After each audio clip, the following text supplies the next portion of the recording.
Mesdames et messieurs, chers collègues, chers amis, au nom de l'Université de Genève, c'est avec vraiment beaucoup d'émotion que je vous souhaite la bienvenue ce soir pour cet événement exceptionnel face à un public aussi nombreux que de qualité. Cet événement s'inscrit dans le cadre des activités menées par le Centre en philanthropie de l'Université de Genève, en collaboration ici avec l'Institut roman de systémique et d'éthique, qui coordonne la recherche dans le domaine de l'éthique et de la théologie systématique, c'est-à-dire de la théologie à proprement parler des universités de Lausanne et de Genève. Le Centre en philanthropie, que j'ai le plaisir de diriger, se veut innovateur. Il s'attache notamment à comprendre pourquoi l'on donne, why do people give, dans quel but est ce qui initie, ce qui stimule des comportements altruistes. Ces recherches académiques, ces enseignements sont marqués par une approche plurielle, une approche transdisciplinaire qui mène à la fois ou qui implique à la fois les sciences exactes, les sciences humaines, la psychologie, les sciences affectives, les neurosciences, la philosophie, l'économie, plutôt comportementale, le droit. Évidemment, la théologie aussi.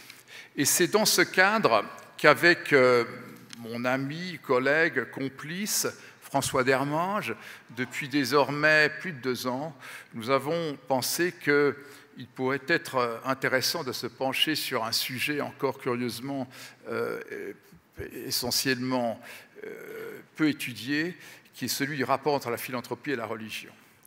Et dans le cadre de nos réflexions, il nous a semblé opportun d'organiser un colloque international à Genève, ville pluraliste, ville œcuménique, centre névralgique de l'humanitaire, de l'action philanthropique et du financement de l'action philanthropique, et de nous pencher sur ces questions dans la perspective croisée complémentaire de 4 religions importantes, le judaïsme, l'islam, le christianisme et le bouddhisme. Nous avons réuni pour cela, pendant 2 jours, quelques-uns des plus grands spécialistes en la matière. Nos échanges se sont terminés cet après-midi. Ils ont dépassé toutes nos attentes. Nous avons souhaité clore ce moment académique en petit comité par un échange devant vous en présence d'experts, d'autorités spirituelles, sous la modération de mon ami et professeur François Dermange. Il est, je crois, légitime de considérer que philanthropie et religion sont consubstantielles. C'est un postulat qui se fonde sur 2 hypothèses. La première est le fait que la nature humaine est fondamentalement identique, quelles que soient les religions, qu'elle est universelle, comme j'ai appris aujourd'hui que le disait déjà Calvin, et qu'elle est donc, cette nature humaine, un dénominateur commun à toutes les religions. Et puis deuxièmement, que toutes les religions sont par essence altruisme, que toutes donc sont fondées sur des hommes, et les hommes qui sont originellement bons. Prenez ça pour des hypothèses, la réalité est plus complexe, on aura l'occasion de le découvrir avec vous tout à l'heure. Quoi qu'il en soit, nous allons nous pencher ce soir sur la question de la conception et de l'interprétation et de l'application de l'altruisme dans le prisme de certaines religions pour voir ce qu'elles ont en commun et ce qui les distingue. Mesdames et messieurs, au nom de l'université et de vous tous, j'aimerais exprimer ma plus profonde gratitude à messieurs Ricard, à M. Corsia, à M. Arditi, qui ont fait des miracles pour être ici avec nous, avec vous, ce soir. J'aimerais remercier évidemment aussi mon ami François Dermange, sans lequel notre colloque et cette conférence n'auraient jamais vu le jour. Et puis j'aimerais remercier encore les équipes du Centre en philanthropie, en particulier Mme Casagrande et Mme De Monte, qui va nous rejoindre maintenant, qui est la directrice exécutive du Centre, mon bras droit, et qui va vous présenter les intervenants. Merci et bonne soirée.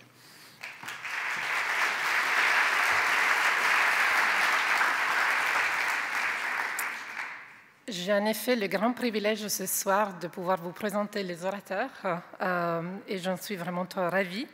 Aim Corsia connaît bien ce qu'est une université puisqu'après avoir été aumônier des armées, il était celui de l'école polytechnique. Il est aussi familier des questions éthiques, puisqu'il siège au comité consultatif d'éthique en France.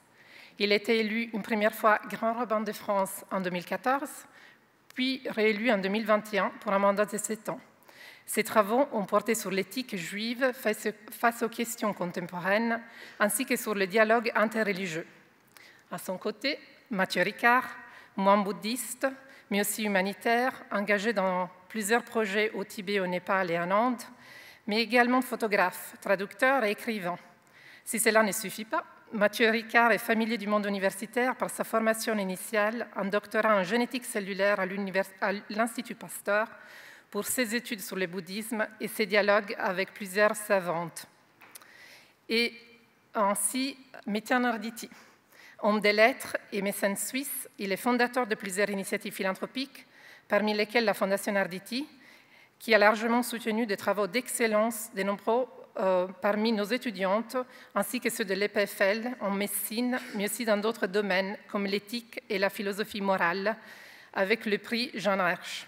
Il est également l'auteur de nombreux romans. Et last but not least, j'ai le grand plaisir de présenter le professeur François Darmange qui va modérer l'événement de ce soir. François Darmange est professeur d'éthique à la faculté de théologie de notre université, dont il a été doyen. Il est aussi membre du comité de l'IRC, ainsi que membre du comité stratégique du Centre en philanthropie. François, je te cède la parole. Merci beaucoup.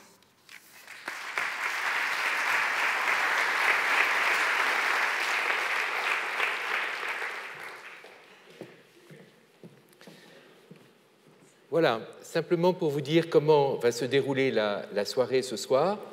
Donc, dans un premier temps, nous aurons l'occasion d'entendre chacun de nos 3 grands conférenciers. D'abord, Chaim Corsia, et puis Mathieu Ricard, et puis Metin Arditi. Chacun aura 15 minutes pour présenter la manière dont il voit le rapport au don, dans une perspective religieuse pour les 2 premiers, et puis dans la perspective d'un philanthrope pour le 3e. Et puis ensuite, nous aurons un débat entre nos 3 compères, et ensuite, eh bien, nous aurons ce débat, et vous aurez la possibilité, si vous le souhaitez, de poser l'une ou l'autre question. Alors, on ne va pas traiter toutes les questions de la salle, mais on sélectionnera l'une ou l'autre question de la salle. Peut-être, Mara, tu peux expliquer comment les personnes... Voilà, vous avez ici la possibilité de poser votre question via le code qui est inscrit sur l'écran. Voilà, donc je cède tout de suite la parole à Chaim en le remerciant beaucoup d'être parmi nous. Il a fait exprès le voyage de Paris pour être parmi nous ce soir.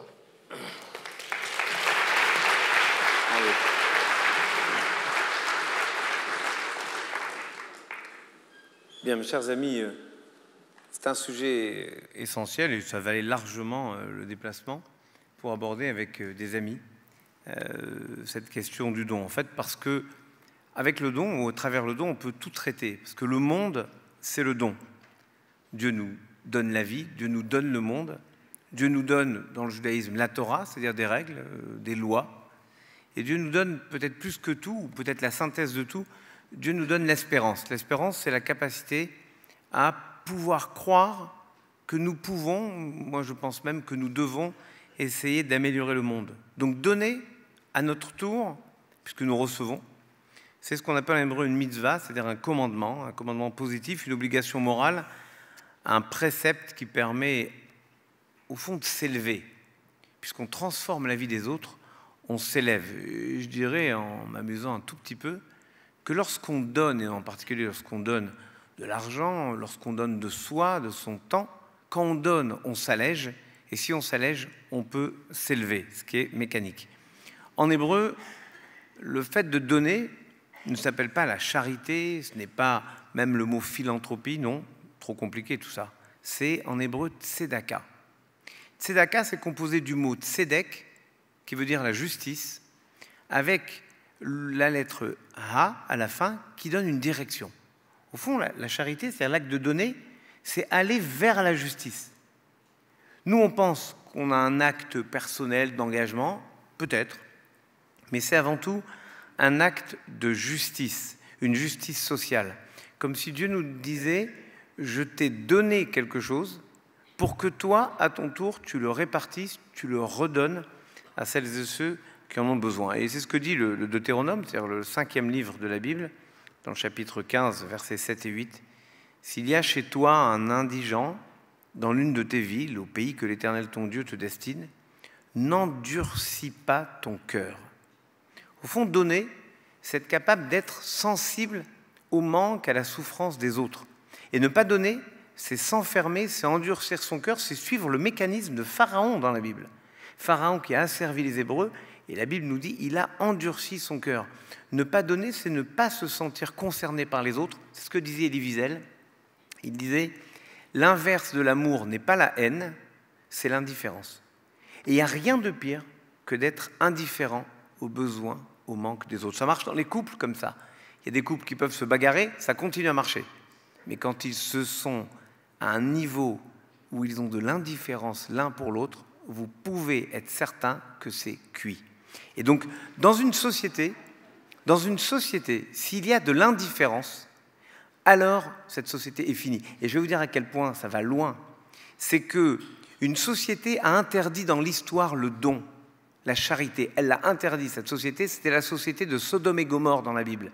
Et les commentaires disent, c'était une société où on disait, on n'a pas le droit de donner aux pauvres. Écoutez bien, parce que lorsqu'on donne aux pauvres, on encourage les pauvres à être là. Et quand nous, en France, j'ai vu parfois des maires prendre des arrêtés pour mettre à l'extérieur des villes les mendiants, les pauvres, je me suis dit attention à ce que nous ne ressemblions pas à la société de Sodome et Gomorrhe, les deux villes qui ont été détruites, non pas comme certains le pensent, pour des comportements sexuels imaginés, non, uniquement parce qu'on avait interdit de donner, parce que c'était une société de l'indifférence. Oui, il faut donner à son frère nécessiteux, même si c'est 1000 fois. Parce que la Bible nous dit, ouvrir, tu ouvriras ta main, même si c'est 1000 fois. Eh bien, si tu peux donner 1000 fois, donne 1000 fois. Et l'un de mes maîtres, qui s'appelait Emmerich Deutsch, qui était comme un père pour moi, m'avait dit, même si tu ne peux pas donner, regarde au moins le pauvre. Parce que quand vous êtes dans votre voiture et que pour la 10e fois on tape à votre carreau et que vous n'avez plus, et vous n'avez pas envie, il me dit, regarde-le, parce que tu lui donnes au moins ton regard et tu l'élèves à la même dignité que toi. Donner, on peut toujours donner, parce qu'on donne au moins de soi. Et les maximes des pères disent une chose magnifique. Si je ne suis pas pour moi, qui le sera? Donc il faut s'occuper de soi. Mais quand je suis pour moi, que suis-je? Un égoïste. Alors quand je dois faire? Si ce n'est pas maintenant, quand? L'urgence du don, c'est au fond l'urgence de se sentir inséré dans la société. C'est une interprétation que je pourrais vous offrir du psaume 91 qui dit la chose suivante, l'Éternel est comme à ta main droite. L'Éternel est présent à ta main droite. Mais en hébreu, ce n'est pas écrit comme ça. En hébreu, il est dit Hachem tzilecha aliyad yemincha. L'Éternel est comme l'ombre sur ta main droite. Alors qu'est-ce que ça veut dire? C'est pas compliqué. Faire ça là. Je ne sais pas si mon micro marche. Il marche. Regardez. Je ne sais pas si vous voyez. Voilà. J'ai ma main droite qui est là. Si j'ouvre ma main droite, l'ombre de ma main droite est ouverte. Si je ferme ma main droite, l'ombre de ma main droite est fermée. Donc ce psaume nous dit, si tu te comportes de façon à ouvrir ta main aux autres, l'Éternel, qui est l'ombre de ta main droite, ouvre sa main pour toi. Si tu fermes ta main droite aux autres, Dieu ferme sa main pour toi. Alors on peut se dire, voilà, c'est la sanction, c'est terrible, et pourtant on sait qu'il y a des gens qui donnent, et pourtant ils ont l'impression de rien recevoir. Mais réfléchissons en dehors de Dieu. Et qui sommes-nous pour oser parler au nom de Dieu?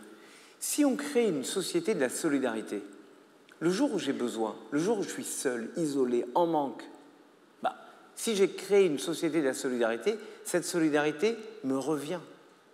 Et donc, il y a quelqu'un qui est présent pour moi, présent à moi. Mais si j'ai créé une société de l'indifférence, de la fermeture à l'autre, je deviens victime de la société que j'ai moi-même créée. Et donc on comprend ce psaume de cette façon. Au fond, il s'agit peut-être plus simplement, avec le don, de devenir un partenaire de Dieu dans la création. Considérer que ce qu'on possède ne nous appartient pas totalement et que peut-être même ne nous appartient réellement que ce que nous avons donné aux autres.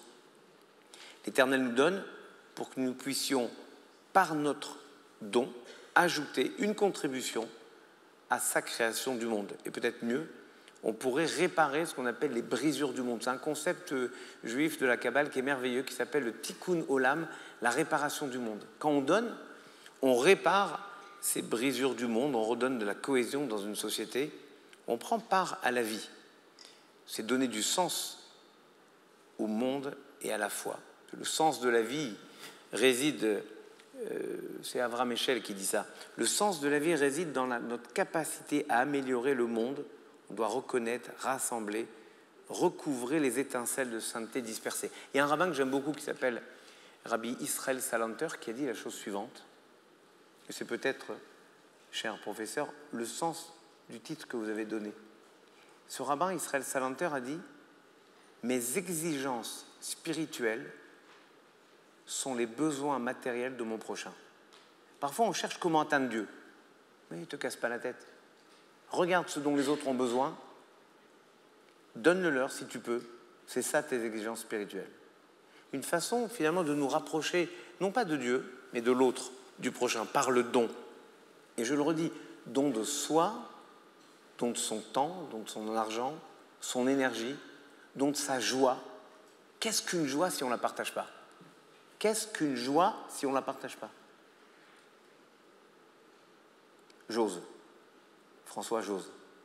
C'est une de mes histoires préférées. C'est un rabbin qui adore le golf. C'est un fou de golf. Okay, et un jour, il reçoit une invitation à jouer dans le golf le plus prestigieux du monde.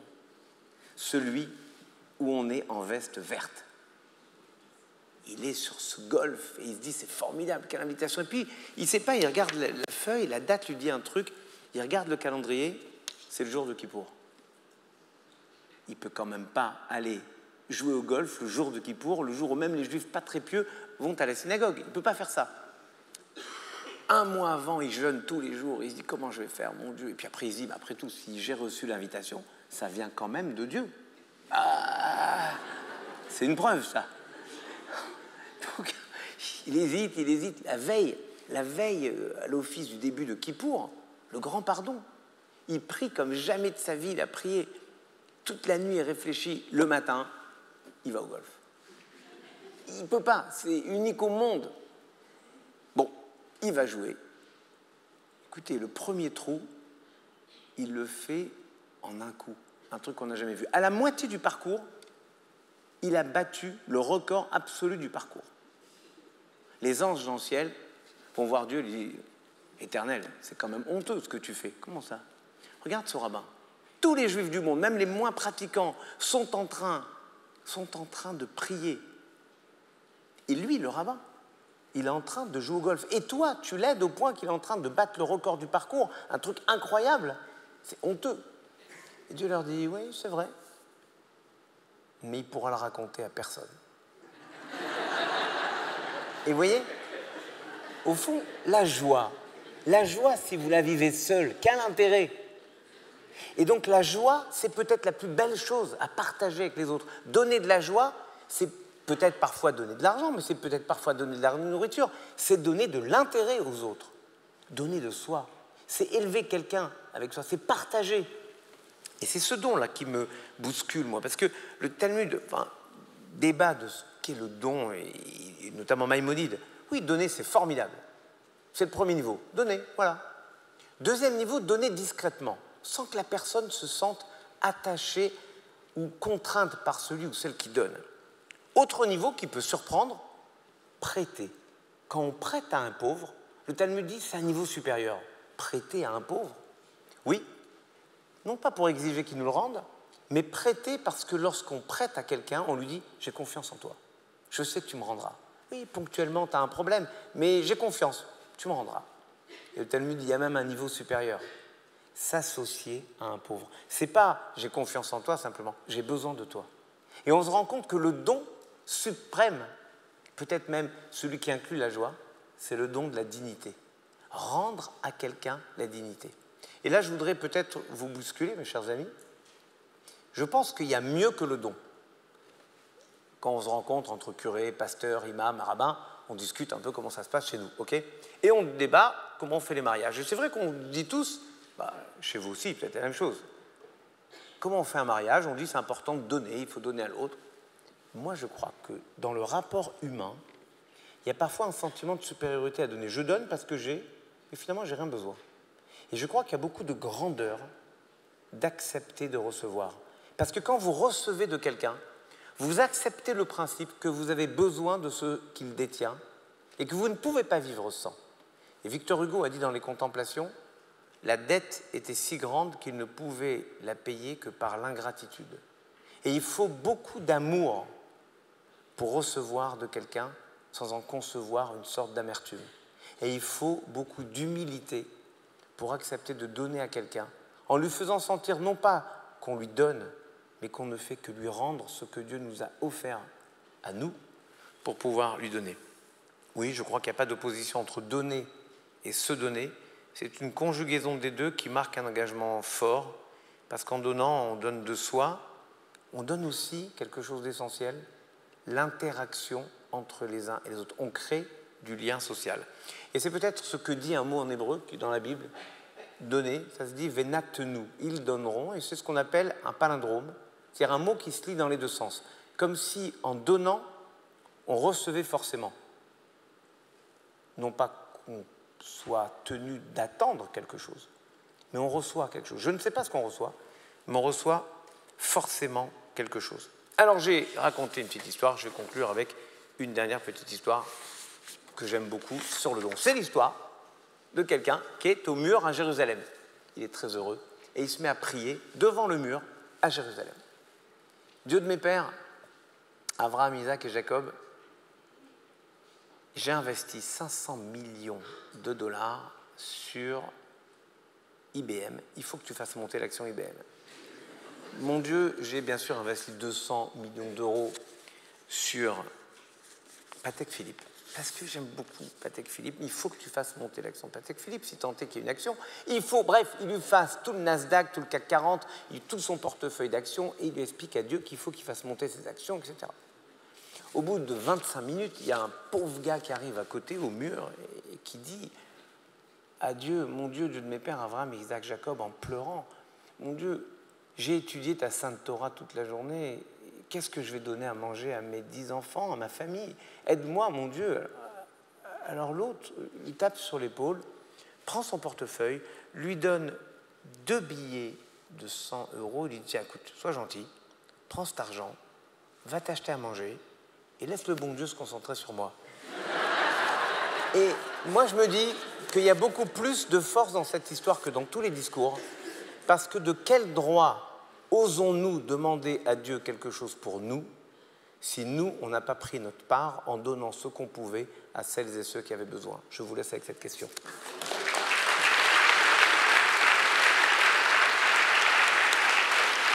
Ça va ?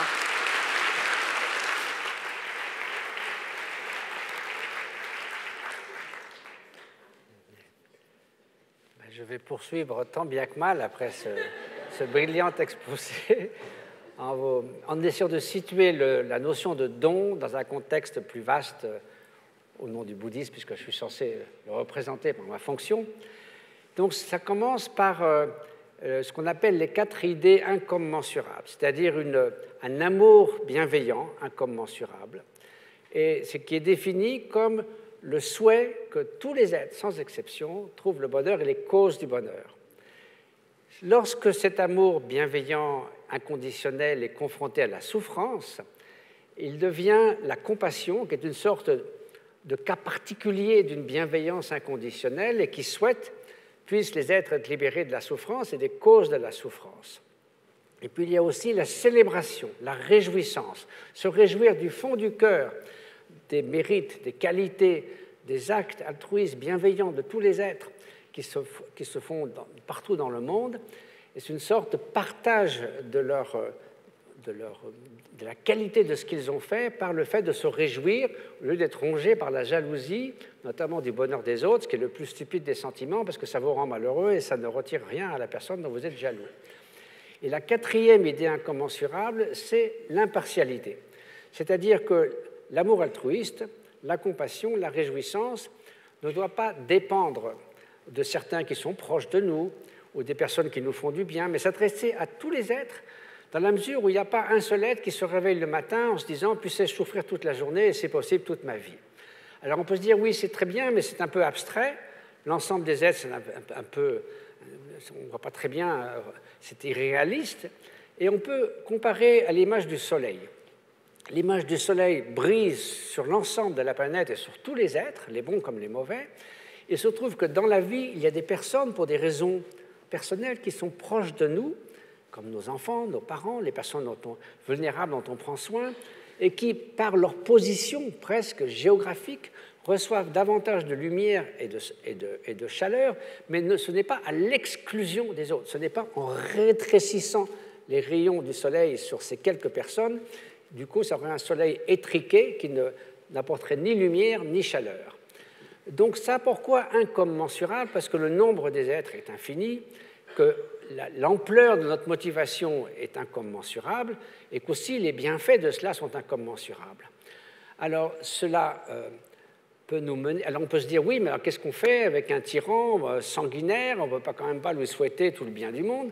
Certes, mais si l'on songe, ce n'est pas la compassion ou l'amour altruiste pour un tyran sanguinaire, ce n'est pas lui souhaiter la réussite, ce n'est pas se dire si on l'envoie en vacances aux Bahamas, il va finir par se calmer, c'est souhaiter que la haine, l'indifférence, l'avidité, tout ce qui fait que cette personne est un tyran cruel, que ça soit finalement disparaisse de son esprit, que les conditions dans la société, l'éducation, etc., qui mènent à cette possibilité soient dissipées. Et donc, c'est remédier, c'est différent d'un jugement moral, c'est remédier à toutes les causes de la souffrance, quelle que soit leur forme et quel que soit l'aspect qu'elles prennent. C'est un petit peu comme un médecin qui voit un fou dangereux, il va commencer par l'empêcher de nuire ou de se nuire à lui-même ou au médecin, mais ensuite, il ne va pas prendre un gourdin pour lui taper sur la tête, il va essayer de voir s'il y a une possibilité de le soigner. Donc, c'est un peu ça, cette idée-là. Et ça débouche sur ce qu'on appelle dans le bouddhisme la bodhicitta, c'est-à-dire le vœu altruiste d'atteindre à l'éveil pour le bien de tous les êtres. Alors souvent on dit le but du bouddhisme c'est d'atteindre à la bouddhéité, à l'éveil. Ça serait un peu limité si c'est juste un petit éveil pour soi-même. À quoi bon? Si on est prisonnier et qu'on s'échappe de la prison et que tous nos êtres qui nous sont chers sont encore emprisonnés, ici dans le cas, emprisonnés dans l'ignorance, emprisonnés dans la souffrance, emprisonnés dans la haine, emprisonnés dans l'obsession, si on se libère tout seul, à quoi bon finalement? Donc l'idée, c'est d'atteindre à une sorte de perfection spirituelle afin d'acquérir la capacité de libérer les êtres de la souffrance. Nous ne sommes pas capables maintenant. Aujourd'hui, nous sommes comme un mendiant qui veut donner un banquet à 100 autres mendiants, il n'a pas les moyens.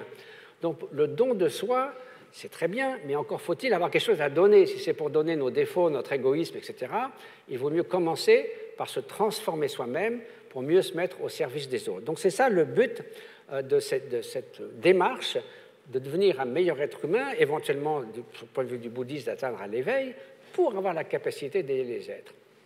Et pour cela, il y a deux choses. L'une, c'est l'intention. C'est un petit peu comme je décide de partir en voyage. Je veux partir à Jérusalem, à la Mecque, à Bodh Gaya. C'est intention. Donc l'idée, je vais me mettre en route, aussi longue que soit la route, pour me transformer, pour accomplir le bien des êtres. Et puis il y a le voyage lui-même. Donc cette motivation est essentielle. On dit que c'est la motivation qui colore nos actes. C'est un peu comme vous posez un cristal sur un tissu rouge, il devient rouge, bleu, il devient bleu. Ça colore nos actes, ça colore toutes nos actions. Et si notre motivation est pure, on dit que le chemin et le but, le fruit sera pur. Et c'est dans ce sens-là qu'on peut se dire, quand on entreprend quelque chose, est-ce que c'est uniquement pour moi ou est-ce que c'est aussi pour les autres? Si c'est pour les autres, est-ce que c'est pour le plus petit nombre ou le plus grand nombre? Et si c'est pour le plus grand nombre, est-ce que c'est pour le court terme ou le long terme? Et idéalement, pour le plus grand nombre et le long terme. Donc c'est ça qui fait la motivation. Ensuite, il y a le voyage lui-même. On va à Jérusalem, on va à Bodh Gaya, on se met en route. Et là, c'est ce qu'on appelle les 6 paramitas, les 6 perfections transcendantes, dont la première est la générosité. Ensuite, il y a la discipline éthique, puis la patience, ensuite la diligence, c'est-à-dire la joie en forme d'effort vers la vertu, la concentration et la sagesse. Et on dit que les 5 premières deviennent transcendantes ou contribuent à notre chemin vers l'éveil que si elles sont imbues de sagesse. Qu'est-ce que ça veut dire dans le cas du don? c'est de ne pas avoir de saisie, d'attachement à cette notion, c'est moi qui donne à telle personne, et je m'attache aussi à l'acte, c'est-à-dire la magnitude de mon don, et tous ces attachements qui, en quelque sorte, polluent la pureté de notre don. Donc être libéré de ces trois concepts, et à ce moment-là, la générosité, la discipline, la patience, la diligence, la concentration contribuera à notre chemin vers l'éveil. On distingue aussi différents types de dons. Il y a le don matériel, ça peut être des petites choses, ça peut être de plus grandes choses. Il y a le don de la protection de la peur, c'est-à-dire protéger ceux qui sont opprimés, protéger les personnes malades, protéger les personnes en danger de mort. Donc c'est ce don de protection qui s'étend d'ailleurs aussi aux autres espèces dans le bouddhisme. On essaie de protéger tous ceux qui sont opprimés, qui souffrent de l'état des autres. Et puis il y a le don de la connaissance. Alors le don de la connaissance à différents niveaux. Ça peut être aider les êtres à avoir davantage de discernement, mais aussi leur donner les moyens, les connaissances pour progresser sur leur chemin spirituel. Donc, encore une fois, tout ça dépend beaucoup de la motivation. Alors le don de soi, c'est effectivement finalement se déposséder de ce sentiment exacerbé de l'importance de soi. On dit que cet attachement forcené, moi, du matin au soir, d'abord ça nous rend la vie misérable parce que nous commençons à distinguer un fossé infranchissable entre moi et les autres, moi et le monde, et de ce fait, nos relations sont soit d'instrumentaliser les autres pour faire avancer nos intérêts personnels, c'est un peu l'idéal de l'homo economicus, ou au contraire de se protéger de ce que cet autre pourrait menacer nos intérêts. Donc du coup, le monde entier peut surgir en ennemi ou en objet de consommation, et cette polarité-là aboutit nécessairement à de la souffrance. Donc c'est d'une part une chose qui ne fonctionne pas, parce que vous rendez votre propre vie misérable et vous la rendez misérable à tout le monde, et ensuite ça ne fonctionne pas, parce que nous ne sommes pas comme des boules de billard qui s'entrechoquent de temps en temps, nous sommes fondamentalement interdépendants par notre humanité commune, par ce souhait d'échapper à la souffrance, par tout ce qui fait notre humanité ou notre sentience, et de ce fait, se considérer comme des entités isolées qui pourraient construire leur bonheur dans leur petit coin, et on n'aurait rien contre le bonheur des autres, mais ce n'est pas notre affaire, ça ne fonctionne pas. Donc c'est une situation perdant-perdant. Tandis que le don, la bienveillance, l'altruisme inconditionnel, c'est une situation gagnant-gagnant, parce que le but, c'est d'accomplir le bien d'autrui, de soulager sa souffrance, mais de surcroît, c'est également la meilleure manière de s'épanouir soi-même. Alors, les gens qui sont les partisans de l'égoïsme universel et qui disent gratter à la surface d'un altruiste et c'est l'égoïsme qui va saigner, qui disent en cherchant bien, on trouvera toujours une motivation intéressée, ils vous disent haha, le warm glow, c'est-à-dire la satisfaction d'avoir fait du bien, finalement, vous le faites pour ça. Sauf que si vous le faisiez vraiment uniquement pour ça, dire je ne me sens pas bien aujourd'hui, je vais aller faire un petit don ou donner ça, faire l'aumône, vous attendez, je me dis je ne me sens toujours pas bien, qu'est-ce qui se passe? La raison, c'est qu'en fait, c'est indissociable.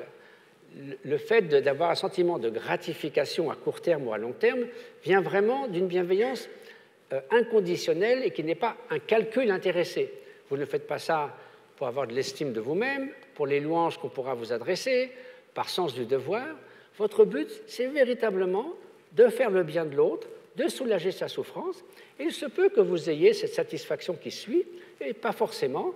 Les justes, pendant la guerre, qui prenaient des risques immenses pour sauver des familles juives, ils ne se disaient pas que je vais me sentir bien à la sortie. La personne qui plonge dans l'eau glacée pour sauver un enfant, il ne pense pas comme ça non plus. Plus tard, 10 ans plus tard, 20 ans plus tard, ils se sont certainement dit que c'était une des plus belles choses qu'ils aient faites de leur vie, une satisfaction profonde. Donc vouloir se dire que le don, l'altruisme, va nécessairement impliquer un sacrifice, une douleur, je veux dire, ça n'a pas de sens. En fait, c'est comme de vouloir dire qu'on voudrait une flamme qui éclaire mais qui ne chauffe pas.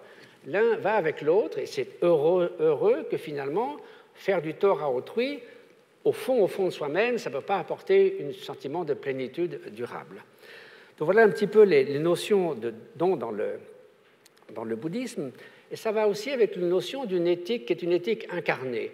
On parle moins du bien et du mal comme deux concepts qui seraient dans le ciel entourés de flammes, mais on se demande quel est le bien et le mal que mes paroles, mes actes, mes pensées vont faire à autrui. On essaie de voir de la même façon qu'au fond de moi-même, si je ne souhaite pas souffrir, je ne vais pas faire n'importe quoi.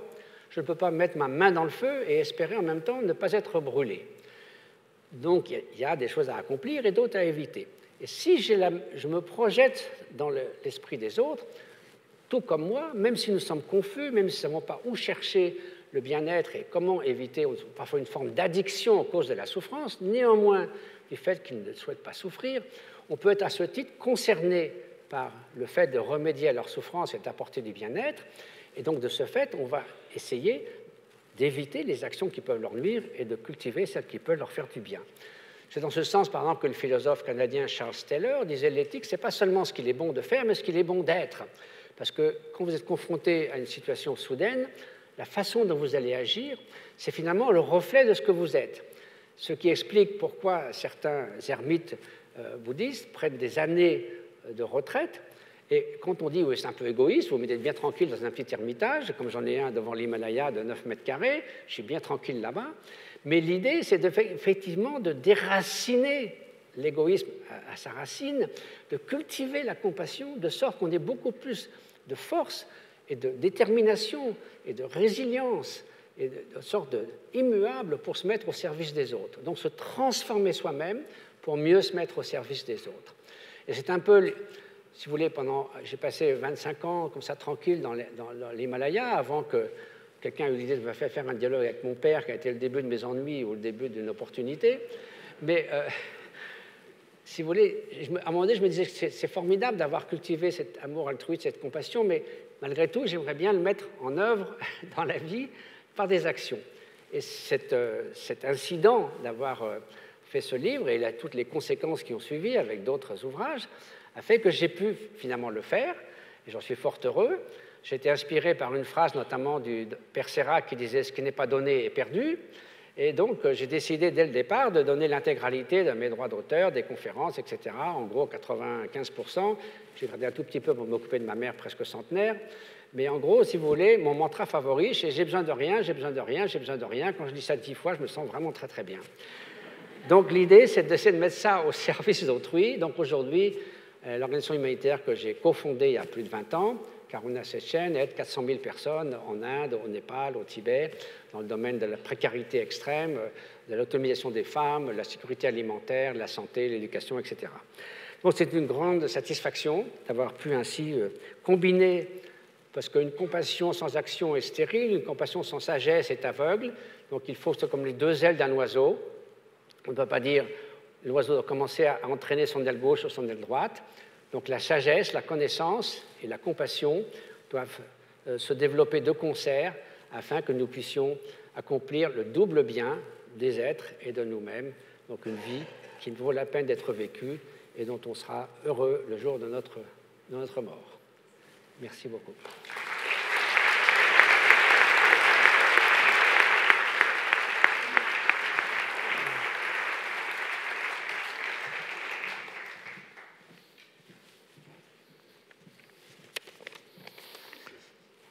Je suis très honoré de parler après deux grands savants et mon discours sera infiniment plus prosaïque.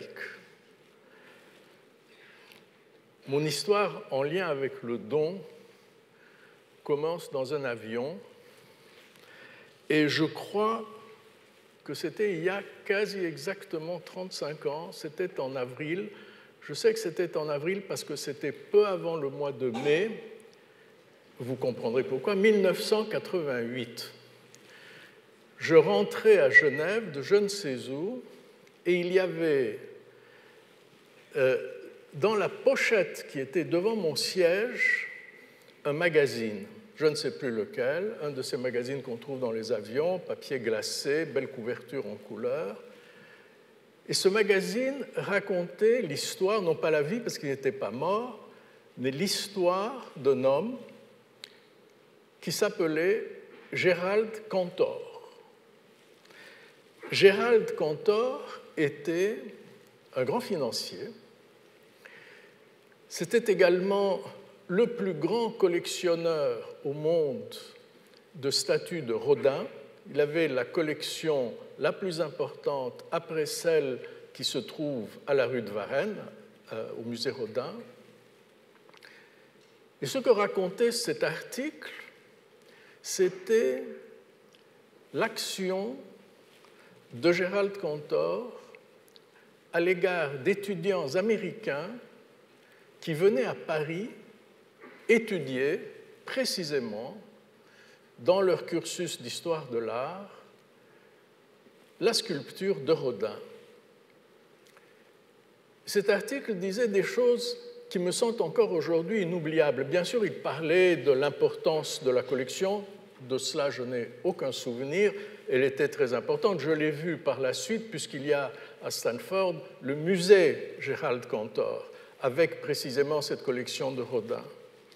Mais cet article disait autre chose. Cantor finançait ses voyages d'étudiants américains à Paris. Et à cela, il ajoutait d'autres activités.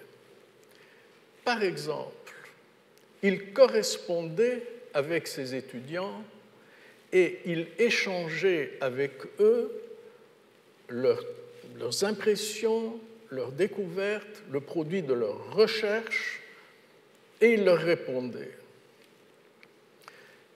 Il s'intéressait à où ils habitaient. Il s'intéressait à ce qu'ils mangeaient. Et la chose qui m'a le plus marqué, c'est qu'il voulait s'assurer que ses étudiants trouvaient à Paris ce que l'on trouve très facilement aux alentours des universités américaines, j'en ai fait l'expérience pendant des années, des laundries. Il s'intéressait il se préoccupait de savoir si ses étudiants avaient la possibilité de voir leur linge blanchi et repassé.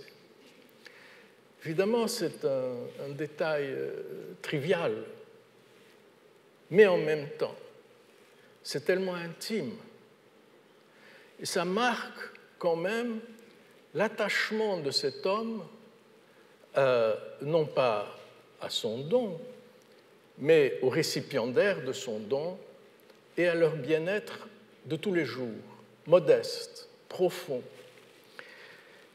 J'ai été très marqué par cet article. Je n'avais, avant sa lecture, pas la moindre intention de créer une fondation.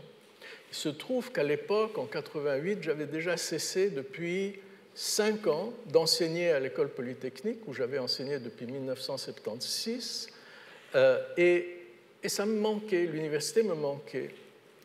Et donc, dans les semaines qui ont suivi, j'ai pris contact avec un notaire, c'est Maître Denis Keller, notaire au rond-point de Rite. Et j'ai créé ma première fondation. Et puis, j'ai pris contact avec le recteur de l'université à l'époque, qui était Jean-Claude Favet, qui m'a reçu très gentiment. J'étais très intimidé, je n'avais aucun contact avec l'université de Genève, je n'y avais pas fait mes études. Et puis, on a commencé à attribuer des prix, chaque fois, en fonction d'une relation intime, profonde, et je dirais d'une relation de plaisir d'une des personnes de mon entourage avec un domaine particulier. Par exemple, la première année, on a créé un prix en mathématiques, un prix en physique, ça c'était à l'École polytechnique, c'était en quelque sorte mon background, mais on a aussi créé à Genève un prix en histoire de l'art, c'est ma femme qui s'est occupée de cela, de le parrainer, et elle continue de le faire, et un prix en droit, parce qu'un de mes amis était Charles-André Junot, qui par la suite est devenu doyen de la faculté de droit, etc. Il y avait toujours un lien avec le plaisir. Mais je dois dire ici que le mot de plaisir est peut-être un peu court. On peut avoir un plaisir personnel, mais à partir du moment où il y a un échange, alors le plaisir se transforme en joie. Pour qu'il y ait de la joie, il faut qu'il y ait autrui. Et donc, immédiatement, le mouvement prend une dimension spirituelle. On est avec l'autre, on est là pour l'autre. À peu près 2 ans après ce premier contact avec Favet, je lui ai téléphoné, je lui ai dit, je voudrais créer un prix qui récompense des recherches qui vont dans le sens de retrouver les racines communes des grandes religions. Démarche purement égoïste. Je suis né dans une famille juive, laïque, non pratiquante, dans un pays musulman où je me suis toujours senti très aimé. J'ai été élevé par une gouvernante catholique qui m'amenait chaque dimanche à l'église et me faisait réciter le soir le Notre Père avec l'accord de mes parents. Ensuite, on m'a mis pendant 11 ans dans un internat protestant et j'ai épousé une grecque orthodoxe. Donc il y avait quand même un certain œcuménisme au départ et je prends rendez-vous avec Favé. Et Favé me reçoit avec un monsieur. Imaginez-vous que c'est devenu un ami et que je l'ai rencontré lundi soir à Bâle. Et ce monsieur était Albert de Pury. Albert de Pury était à l'époque doyen de la faculté de théologie. Et donc c'est devenu par la suite un ami. Et Albert de Pury me dit, vous savez, il n'y a pas beaucoup de travaux dans le sens que vous indiquez, mais peut-être que vous pourriez créer un prix en éthique. Alors, je présente le projet à mon conseil de fondation, où il y avait d'éminentes personnalités. Ça donne l'occasion d'une belle bagarre, parce que quand on essaye de définir l'éthique, on touche à quelque chose de très intime. Et puis, on me fait la recommandation, finalement, d'aller chercher conseil auprès d'une personne qui était professeur à l'Université de Genève, professeur de philosophie, mais qui avait pris sa retraite, et qui était Jeanne Hersch. Et j'ai donc fait la connaissance de Jeanne Hersch, devant laquelle je me sentais littéralement un petit garçon en culotte courte. C'était en 1990, et pendant 10 ans, avec Jeanne Hersch, grâce à elle, grâce à sa bienveillance, grâce à sa générosité, j'ai commencé à lire la philosophie. D'abord les textes qu'elle avait traduits de Jaspers, et puis ensuite Son étonnement philosophique, qui est un livre absolument magnifique, et puis ensuite, bien sûr, Nietzsche, Kierkegaard, Barthes, etc. Dire que ça a bouleversé ma vie serait dire peu. En 2000, Jeanne Hersch est morte. J'ai dit le Kaddish pour elle, au cimetière des Rois. Et j'ai commencé à écrire, j'avais commencé à écrire en 1995, sous son regard, et puis à partir de 2000, je n'ai plus fait que ça. Je ne me suis plus vraiment occupé de mes affaires, je n'ai plus fait que écrire. Voilà un peu le début de mes activités qui ensuite se sont développées avec le rachat du cinéma Manhattan qui était en voie de démolition. Je l'ai repris, je l'ai offert à l'Université de Genève. Je me suis engagé chaque fois dans des actions qui me touchaient de près. Par exemple, l'OSR, où j'étais président longtemps, le Conservatoire.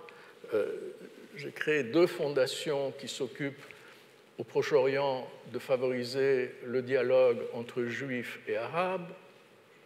Je dirais, en annexe de cela, il y a du boulot. Et c'était chaque fois quelque chose qui, et là il y a vraiment une sorte d'escroquerie au geste, c'était chaque fois quelque chose qui m'apportait 1000 fois plus que tous les récipiendaires réunis. Je l'ai répété et je le répète encore. Lorsque, Chaim, tout à l'heure, tu disais le don, ça s'écrit dans les 2 sens en hébreu, et je te disais, tu peux dire dans un sens et 1000 fois. C'est pas exagéré, c'est vraiment ça. Et voilà. Qu'est-ce qu'on peut tirer comme conclusion de ces gestes, de ces actes? C'est que donner, à mes yeux, n'a pas vraiment de sens si, à côté, on ne se donne pas personnellement. Et c'est en cela que l'exemple de Gérald Cantor reste pour moi l'exemple absolu. On participe, on s'intéresse, on donne de soi, et bien sûr, évidemment, souvent, on s'expose, on prend des risques. Mais c'est ça. Évidemment, à côté, il y a des institutions qui donnent parce qu'elles ont reçu un héritage et qu'elles ont des conseils de fondation qui les pilotent. Et ça, c'est très bien. À mes yeux, c'est autre chose. Voilà. Alors, où est-ce que j'en suis aujourd'hui? Eh bien, avec la permission du doyen de la faculté des lettres et du rectorat, je peux vous dire on est en phase très avancée de négociation avec l'université pour que ma fondation puisse faire une donation importante, j'ose le dire, à l'université pour la création d'une chaire de culture byzantine.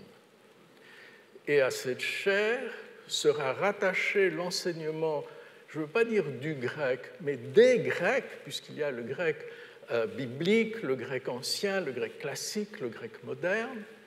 Et dans les mots de Yann Blanc, le doyen des lettres,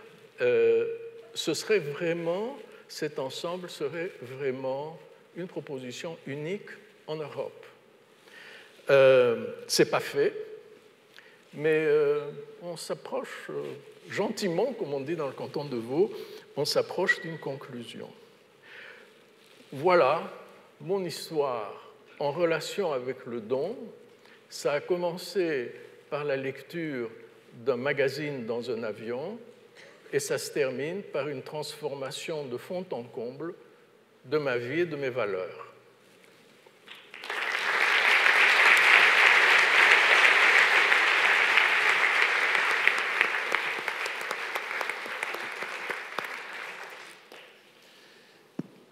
Merci beaucoup à tous les trois.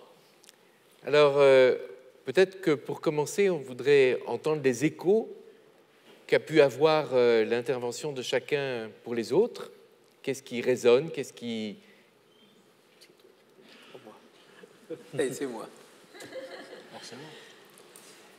D'abord, ça résonne, oui, ça résonne et ça consonne, mais ça dissonne aussi. C'est-à-dire qu'il y a des choses que moi j'aurais forcément imaginé différemment. Par exemple, dire je donne parce que j'ai besoin de rien, ça veut dire que ça n'a pas de prix. En fait, si vous n'avez besoin de rien, il y a le risque que vous pensiez que les autres aussi n'ont besoin de rien. Et moi, je pense que c'est parce que j'ai besoin que je sais que c'est important de donner. Et mieux, plus, d'une certaine manière, ça me coûte, plus ce don est important, il est beau et il me change. Parce que j'accepte, parce que je sais que j'en ai besoin de ce que j'ai, et j'accepte de le... Pas que j'accepte, je fais le choix de le donner à l'autre. C'est pas une façon différente de voir les choses. C'est de dire que je sais le prix de ce que je donne. Moi, quand mes enfants étaient petits, je leur apprenais à donner un truc de leur jouet à leurs copains, à leurs copines quand ils venaient à la maison. Ils étaient tout petits. Alors mon fils qui était futé m'a dit moi je vais lui donner cette voiture parce que je l'aime pas. Je lui ai dit si tu donnes la voiture que tu n'aimes pas, que tu n'as pas besoin, quoi, ben, ça n'a pas un prix. Laquelle tu préfères? Celle-là? Donne-lui celle-là. Et il a vite compris que s'il la lui donnait, j'en ai acheté 2 comme ça après.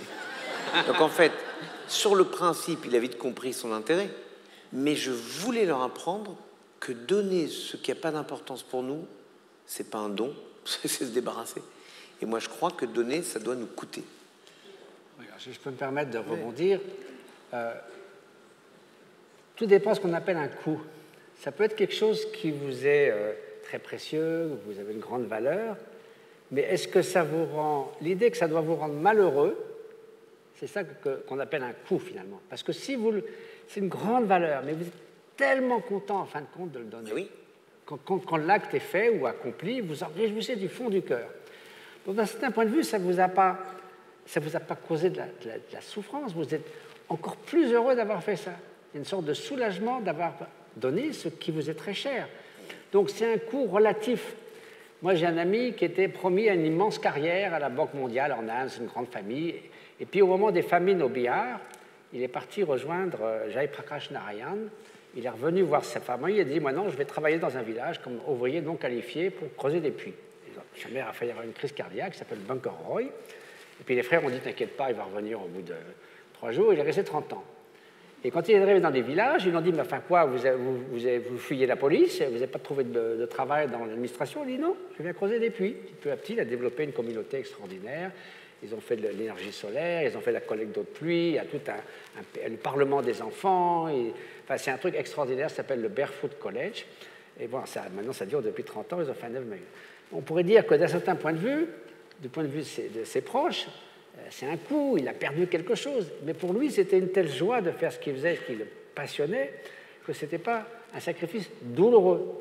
C'était sacrifier ce qui, aux yeux d'autrui, semblait un sacrifice parfois ridicule. Donc c'est dans ce sens que, je veux dire, on a souvent cette idée qu'il faut souffrir pour que ça soit vraiment altruiste. Non, pas souffrir, pardon. Il faut accepter de se priver de quelque chose qui est important. Quand Métine nous parlait de ce monsieur Cantor qui donne sa collection et qui en fait un musée, d'une certaine manière, il se prive lui et ses enfants de quelque chose, mais pour le donner à tous. On parlait tout à l'heure avec François, le professeur de on parlait de mon fils qui, quand il s'est fiancé, m'a dit moi, comme cadeau, j'aimerais ta Gégère Lecoultre, Reverso, un modèle en acier, une petite merveille. Je la lui ai donnée, mais avec bonheur. Parce que, au fond, j'ai qu'anticipé sur ce que le futur fera mécaniquement. Et donc, oui, je l'ai donné, je ne l'ai plus. Mais celui qui l'a, j'en suis encore plus heureux. Peut-être que je n'ai jamais autant possédé ma Gégère que le jour où je la lui ai offerte. Et comme il a compris le principe, pour son mariage, il m'a demandé ma hublot. Je l'ai fait aussi.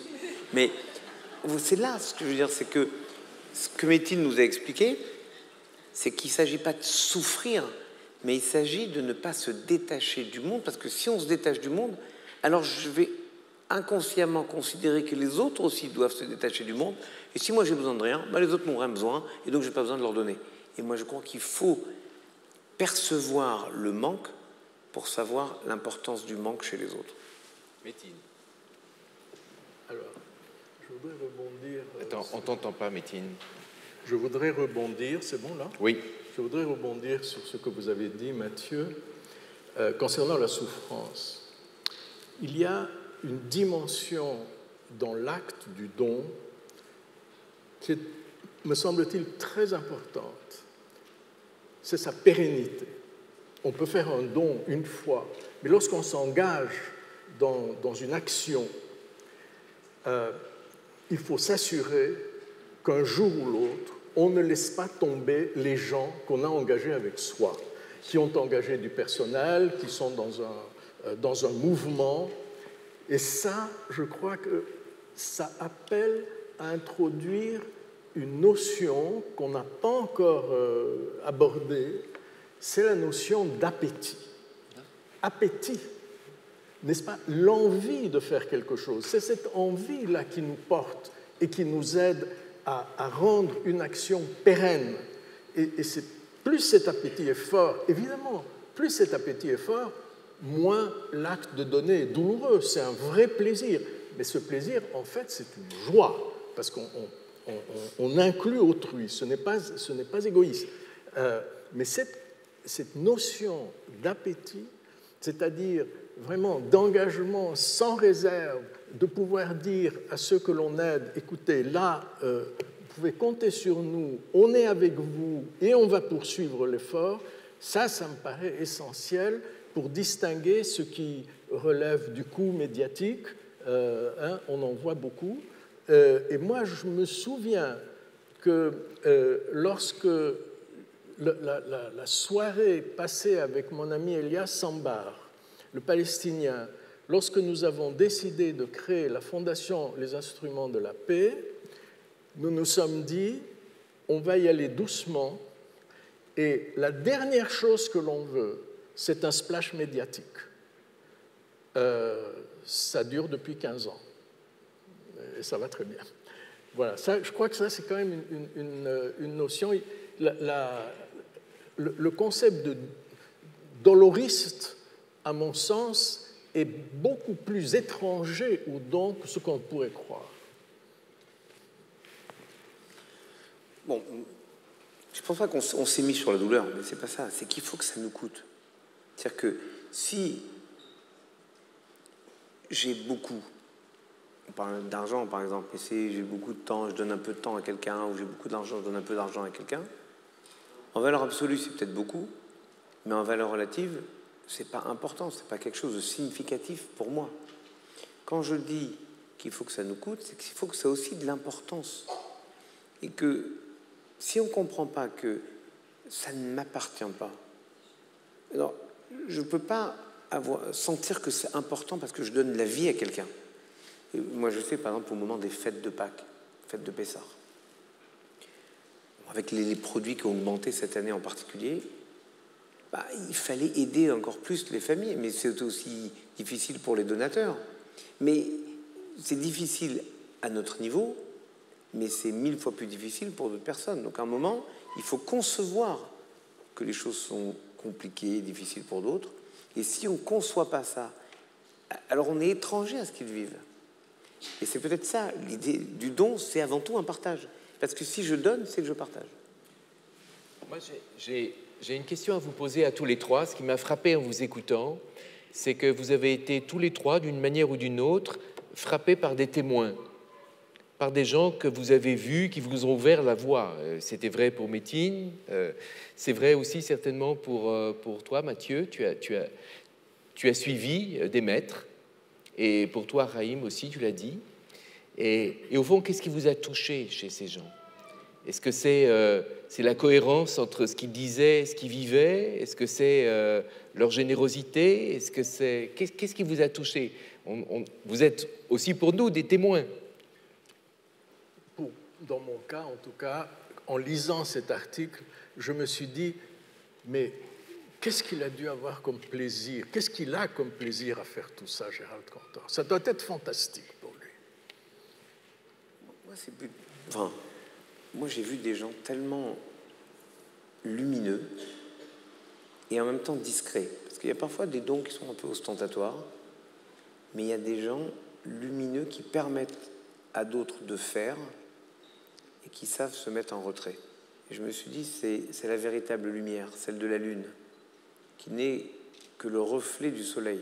On a toujours comparé le peuple juif à la lune, parce que si la société est lumineuse, et si elle est claire, la lune, alors la lune est lumineuse. Mais s'il n'y a pas de lumière du soleil, une éclipse, alors la lune est dans l'obscurité. Au fond, il y a des gens qui rayonnent de la lumière qu'ils savent faire naître chez les autres. Je vais donner un exemple qui va dans ce sens, à la fois de la pérennité et ce qu'on peut appeler, en anglais, on appelle ça les unsung heroes of compassion, les gens qui ne sont pas connus, mais qui sont des héros méconnus de la compassion. J'ai rencontré à Patna quelqu'un qui s'appelle Gurmit Singh. C'est un marchand de tissus, donc il a une boutique de tissus. Et il s'est aperçu dans les hôpitaux, il y avait des gens qui étaient des laissés pour compte, qui venaient de loin, qui n'avaient pas d'argent, et qui étaient tous dans une salle commune. On les traitait à peine, ils se nourrissaient chichement. Et il s'est dit, voilà, tous les soirs, après je ferme ma boutique à 8 heures, je prends une remorque avec mon scooter, j'amène 50 repas chauds, et je les rapporte, je les nourris s'ils ne peuvent pas se nourrir. Et il a fait ça pendant 30 ans. Et ses frères l'aident. Et un jour, il a eu un prix de la communauté sikh en Angleterre. Moi, je l'ai rencontré, il m'a dit, mais je n'ai pas pu y aller, parce que c'est pendant 15 jours, qu'est-ce qui allait s'occuper de ces personnes? Et ça, c'est à la fois, on voit le don absolument d'une générosité inconditionnelle, à un niveau qui était celle de ses capacités, avec une vraie pérennité. Et à un moment donné, les hôpitaux n'étaient pas contents, parce qu'ils disent, ça montre que vous ne faites pas vraiment notre travail. Ils ont essayé de lui créer des obstacles. Finalement, il a réussi quand même à continuer. Donc, une simplicité, une joie incroyable. Un moment partagé avec lui, c'est une source d'inspiration que je suis présente en moi. C'est incroyable qu'il n'y a pas de copyright chez vous. Non, parce qu'on a la même chose chez nous, quel copieur. On a les 36 justes cachés qui portent le monde. Et puisque vous avez parlé de votre voyage à Jérusalem, vous avez parlé du voyage à Jérusalem tout à l'heure. Oui. Je ne suis pas allé, mais si, je suis allé quand même. Le Talmud raconte que Jérusalem a été construite à l'endroit, on dit le Talmud, où 2 frères avaient un champ. Et à la récolte, ils ont réparti la récolte en 2 tas égaux. Et ils sont allés se coucher. L'un des frères, dans la nuit, s'est dit, c'est injuste. Moi, j'ai 5 enfants. Quand je serai âgé, ils vont s'occuper de moi. Mon frère, il est tout seul. Et lui, il n'aura personne pour s'occuper de lui quand il sera âgé. Il devrait avoir plus que moi. Il est allé sur son tas, à lui, il a rempli sa brouette, et il est allé mettre sur le tas de son frère. Il était tout content. 2 heures après, son frère s'est réveillé en sursaut, il s'est dit, c'est injuste. Mon frère, il a 5 enfants, il a donc plus de besoins que moi. Moi, je suis tout seul, qu'est-ce que j'ai besoin?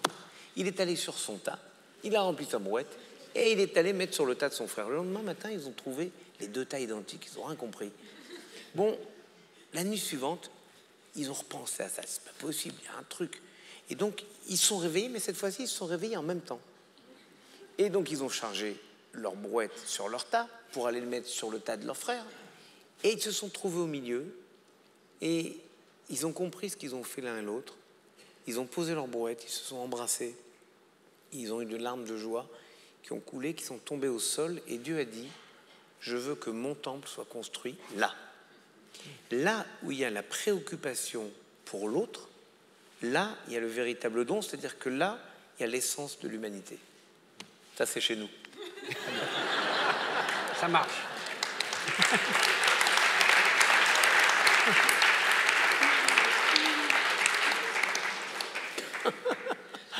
Il y a une autre chose qui frappe en vous écoutant, c'est que parfois on a cette idée que finalement, surtout dans une perspective religieuse, on donne au fond quand même pour recevoir quelque chose. Et ce qui était frappant en vous écoutant, c'est que peut-être qu'on reçoit quelque chose, mais en tous les cas, ce n'est pas la motivation du don. Et on pollue, je vous assure. Alors, allez-y. Non, mais vraiment, on pollue le don en attendant quelque chose. En tout cas, de précis. Qu'on sache qu'on va se transformer. Métine l'a dit de manière lumineuse, ça. On se transforme et on reçoit 1000 fois plus. Mais on ne sait pas quoi. Et le Talmud dit qu'il y a une façon de donner qui est plus horrible que tout. Parce que quand quelqu'un ne veut pas donner, ben il ne veut pas donner, au moins c'est clair. Après, il y a celui qui donne. Il y a celui qui donne en cachette. Mais le pire de tous, c'est celui qui donne et qui ne veut pas que les autres donnent. C'est-à-dire celui qui s'adjuge à lui tout seul la capacité de faire. Je veux faire moi seul, personne d'autre que moi ne fait. Et ça, c'est une façon d'attendre la reconnaissance des autres. Voilà pourquoi le don discret est le plus beau, parce qu'il ne met pas celles et ceux qui reçoivent en position d'infériorité. Alors après, Dieu, on verra. Il règle, c'est compte comme il veut. Personne ici, le secrétaire du bon Dieu, pour nous dire voilà comment ça se passe. Donc après qu'il y ait une forme de justice immanente qui dit ben tu t'es préoccupé des autres, alors moi je me préoccupe de toi, on aimerait tous l'espérer. C'est peut-être ça la foi. Oui, alors, cette idée de pollution du don, c'est dans le bouddhisme, mais de façon légèrement différente. Ah oui, non, mais... 2500 ans aussi. Hein. 3005, d'accord, on est battu. Mais ceci dit, ce n'est pas que, sinon ça le rend le don impur, disons, d'un point de vue absolu, c'est que finalement, les bienfaits, les conséquences, tout l'ensemble de ce que fait le don est considérablement amoindri. C'est-à-dire, ça peut faire du bien. Encore une fois, si je donnais l'exemple ce matin, si vous prenez soin d'une vieille dame pendant quelques années qui souffre, et tout ça pour avoir son héritage, vous lui avez fait du bien. Mais c'est quand même très impur. Oui, mais pour elle, elle était contente d'avoir quelqu'un qui s'occupait d'elle. Votre motivation était profondément viciée par votre calcul d'intérêt. Donc que ce soit pour promouvoir sa gloire. J'ai une amie qui avait fait des enquêtes parmi les philanthropes américains, elle avait trouvé des gens qui n'avaient jamais rien donné. Il y en a qui ne comprenaient pas. Ils disaient, oui, mais si je donne, what is there for me? Ils ne comprenaient pas l'idée qu'il fallait se donner, disons, gratuitement. Donc l'idée, c'est que la pérennité, non seulement du don lui-même, mais la pérennité de, en quelque sorte, on pourrait dire, le bien dans son ensemble, qui est créé par ce don altruiste, désintéressé, va contribuer à un meilleur bien, une meilleure humanité, un monde meilleur. Tandis qu'un don étriqué, intéressé, c'est des petites conséquences qui peuvent être bénéfiques, mais qui n'ont pas cette faculté de faire de nous des meilleurs êtres humains et une meilleure société. Je crois aussi, pour rebondir Métine. sur ce que vous dites, que effectivement, le concept de pérennité est central. Et si le don est pollué par un calcul médiocre et qu'à un moment donné, dans l'entreprise qui est soutenue, les choses ne vont pas bien, alors là, le don va s'éteindre de lui-même. Et c'est à ce moment-là qu'intervient vraiment ce que j'appelais tout à l'heure l'appétit, c'est-à-dire l'envie, l'adhésion, le fait de dire « vous pouvez compter sur nous », même si, à un moment donné, il y a une tempête. Oui. J'aime bien prendre le contre-pied des choses, parce qu'il y a toujours une vérité et une vérité inverse. On vient de dire, moi je trouve que c'est très juste, qu'il y a une façon presque de polluer un don, c'est-à-dire de le rendre presque impur. Mais au fond, celui qui reçoit. Alors l'exemple de la vieille dame, il est un peu injuste quand même. Mais celui qui reçoit, peu importe la motivation, il reçoit. On est avec une amie et on veut impressionner la copine. On passe devant un pauvre qui est là dans la rue et pour l'impressionner, pour dire regarde comment je suis altruiste, on lui donne un billet. La motivation, elle est pourrie. C'est épater la petite copine avec qui on est. Mais celui qui reçoit, lui, il reçoit. Et le Talmud raconte une histoire qui m'a toujours marqué, qui nous impose de moins nous placer en position, en posture de juge. Le Talmud, c'est dans le traité Sanhedrin, à la page 100, dit la chose suivante, qui avait, avant que le temple ne soit à Jérusalem, le tabernacle se trouvait dans une ville qui s'appelait à Shiloh. À 5000 de là, il y avait une ville où il y avait un temple idolâtre pour l'idole qui s'appelait Micha. Et quand ils faisaient des sacrifices en même temps, dit le Talmud, ils brûlaient les sacrifices et les fumées montaient au ciel, elles se mélangeaient au ciel, elles arrivaient au ciel ensemble. Et les anges du service divin disent à Dieu, mon Dieu, tu veux qu'on aille éclater ce temple idolâtre qui pollue les sacrifices qu'on te fait dans ton temple? Et Dieu leur dit, calmez-vous. En général, Dieu dit toujours aux excités de se calmer. Il n'écoute pas trop, mais il leur dit, calmez-vous. Imaginez les anges qui veulent détruire un temple idolâtre, ce qui est normal. Dieu leur dit, non, non, surtout pas. Parce que le culte de cette idole, Micha, consiste à mettre de la nourriture devant l'idole. Et ce sont les pauvres et les gens de passage qui consomment cela. Et eux, ils en ont besoin. Une façon de dire, même si parfois les dons sont pollués par une recherche d'ego, de visibilité, ok, c'est peut-être pas bien, mais ceux qui reçoivent, eux, ils en ont besoin. Donc il faut toujours pondérer notre façon de juger les choses en voyant que, oui, celui qui va capter l'héritage de la petite vieille dont il s'occupait dans les 10 dernières années de sa vie, elle est très contente, ses héritiers sont un peu moins contents, mais si on croit à une fonction immanente de la justice divine, ben Dieu réglera ses comptes, mais on n'est pas Dieu ni son secrétaire pour dire ce qui est juste. J'entends, parce que je soulève cette question, mais je dis, parfois les motivations ne sont pas terribles, mais les résultats, ils sont toujours nécessaires pour celles et ceux qui attendent quelque chose des autres. Bien sûr, bien sûr. Juste une petite image, parce que vous aimez les paraboles, le bouddhisme parle des images. Si vous voulez, un don comme ça qui est intéressé, qui fait du bien, mais en même temps, il y a quelque chose qui manque dans la pérennité aussi de l'effet, je dirais, spirituel, humain pour la société. On compare ça à un flocon de neige qui tombe sur une pierre chaude. Et ça, il est là, il tombe, mais il s'évapore.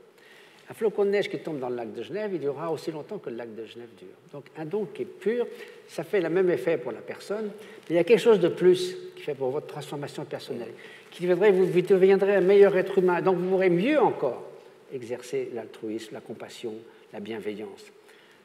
Donc de ce point de vue-là, devenir un meilleur être humain, c'est aussi une forme de don, bien sûr.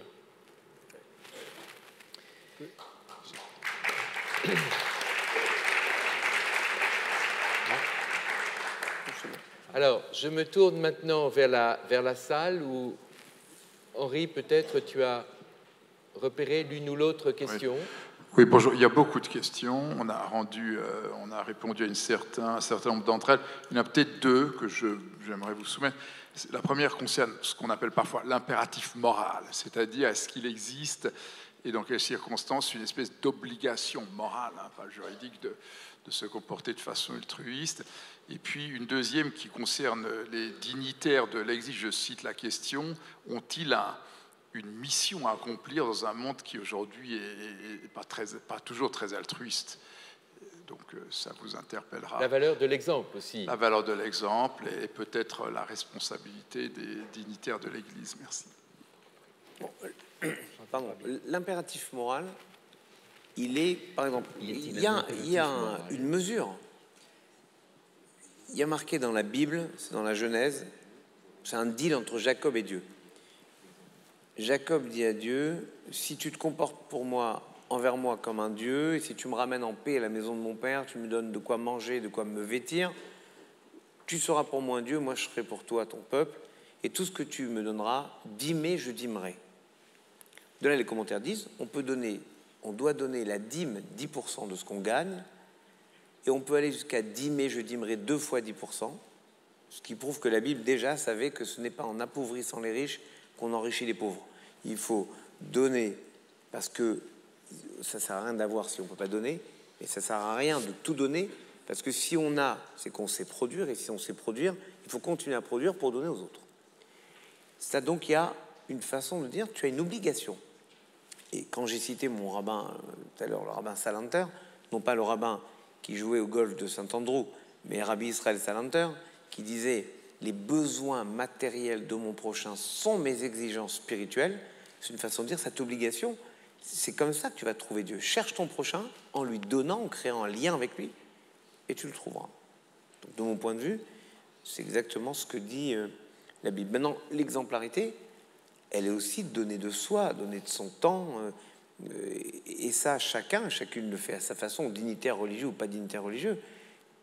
Mais j'aime l'idée de me dire qu'on trouve une forme de cohérence entre la parole et ce qu'on fait. Source de bénédiction, disent les textes, source de bénédiction soit celui qui dit et qui fait. C'est certain que le messager doit être le message, parce que si c'est faites ce que je dis, faites pas ce que je fais, ben, c'est pas très convaincant. Donc, par contre, obligation morale, il ne faut pas que ça soit non plus une obligation, je fais ça uniquement par devoir. Il faut que ça soit vraiment l'expression de quelque chose qui est au fond de nous. On parle bien de devoir conjugal, c'est le même topo. Je ne suis pas spécialiste, là. Non,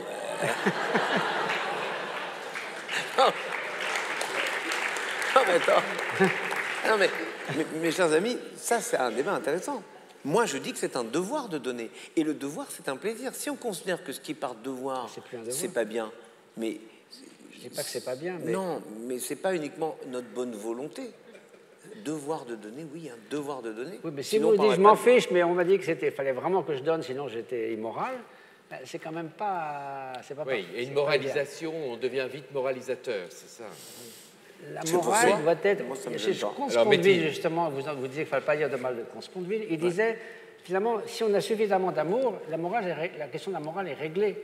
Elle est portée par l'amour. Il n'y a pas besoin d'avoir des règles, des devoirs. C'est une question spontanée de notre bienveillance. C'est le grand rabbin Goldman qui a dit ça, Jean-Jacques Goldman. Il a dit dans une de ses plus belles chansons, à toi les X, à moi les Y, à toi les poissons rouges, à moi le bocal, à toi les disques, à moi le tourne-disque. Écoutez cette phrase. On partage les choses quand on ne partage plus les rêves, mais l'amour, tu peux tout le garder. Un soir, je te l'avais donné, et reprendre ses volets. Donc les choses importantes, on les donne de manière définitive. Et c'est ce que disent d'ailleurs mes amis chrétiens, qui disent les dons de Dieu sont irrévocables. D'une certaine manière, le don et ce qu'on donne et le lien qu'on crée en donnant, c'est un lien et un don irrévocables. Oui. Une dernière phrase. Oui. Albert Schweitzer disait, c'est le meilleur investissement, il disait l'amour est la seule chose qui double à chaque fois qu'on le donne. Haïm, ben voilà. T'as raison. Moi, je veux poser une question à mon ami, mon complice. Haïm, est-ce que tu me donnes la parole? Non, je te l'offre, Métine. De bon cœur. De bon cœur. Eh bien, je vais te dire quelque chose. Parce que là, j'ai une petite réserve par rapport à ce que tu disais tout à l'heure. Nous ne sommes pas figés en tant qu'êtres humains. Et c'est très important de le dire. Et même si tu me donnais la parole de mauvais cœur, ce que de temps en temps je soupçonne dans nos réunions, n'est-ce pas? Même si tu as la possibilité de changer. C'est-à-dire que celui qui donne dans des conditions qui ne sont pas optimales, avec un calcul, qui pollue, celui-là même, il faut lui donner une dimension d'espérance. Alors, mes amis, regardez bien. Bravo, Métine, bravo. Mais parce qu'il a raison. Le Talmud dit « Mitor shelo lishma balishma ». Si quelqu'un fait quelque chose avec une mauvaise intention, en s'habituant à faire le geste, il y trouvera sa complétude. Bravo, Métine, je suis d'accord avec toi, tu vois. Et puis Mathieu veut rajouter quelque chose. Pour quelqu'un qui nous met tous d'accord, disait c'est en pratiquant la vertu qu'on devient vertueux. Ici, tu Aristote, moi je suis Jean-Jacques Goldman. Tu vois le niveau là. Bon, allez. Voilà. Alors, nous sommes dans une université, il y a des têtes blondes et brunes, il y a des têtes blanches. Si vous aviez un conseil à donner à des jeunes étudiants, qu'est-ce que vous leur diriez? Alors moi, c'est archi simple pour moi, vraiment. Donnez votre voiture préférée. Oui, franchement, moi j'estime que quand on a quelque chose qu'on aime, on le possède doublement quand on l'offre. Vraiment. Alors on va me dire, file-moi ta montre. Ouais, on va attendre de se connaître bien pour échanger avec votre remarquable IWC Schaffhausen portugaise. J'ai vu sa montre, je ne suis pas idiot. Alors, regardez bien, ce que je vous souhaiterais et ce que je partagerais avec des jeunes, ça m'a percuté quand j'ai entendu Shimon Peres, prix Nobel de la paix, être interviewé sur Europe 1 en France par Jean-Pierre Elkabbach. Et Jean-Pierre Elkabbach lui pose la même question. Que diriez-vous à des jeunes? Et Shimon Peres lui répond, je leur dirais, soyez prudents, osez. La prudence, en fait, la vraie prudence, c'est oser. Et moi je dis, vous voulez posséder ce que vous avez, osez le donner, osez le partager, y compris et surtout la joie.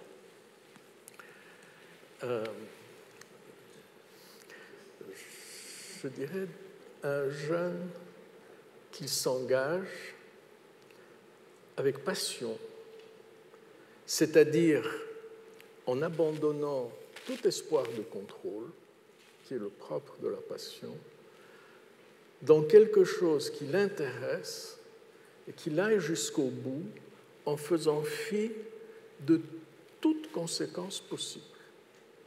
Que ce soit aider un groupe d'étudiants, que ce soit s'engager dans une institution, que ce soit défendre une cause, je lui dirais surtout de ne pas réfléchir aux conséquences et d'aller jusqu'au bout, aussi loin qu'il peut.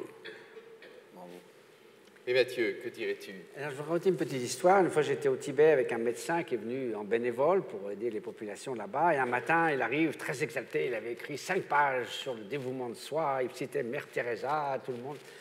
Et bon, c'était formidable. Et à la fin, je lui dis, alors ça sonne mieux en anglais, vous m'excuserez, mais ce n'est pas difficile à comprendre. Écoutez, ça se résume très simplement. Be good, do good. Soyez un bon être humain et faites le bien. Et c'est tout simple et ça marche toujours. Et donc, c'est un motto qui m'a toujours inspiré parce que, par sa simplicité. Bravo.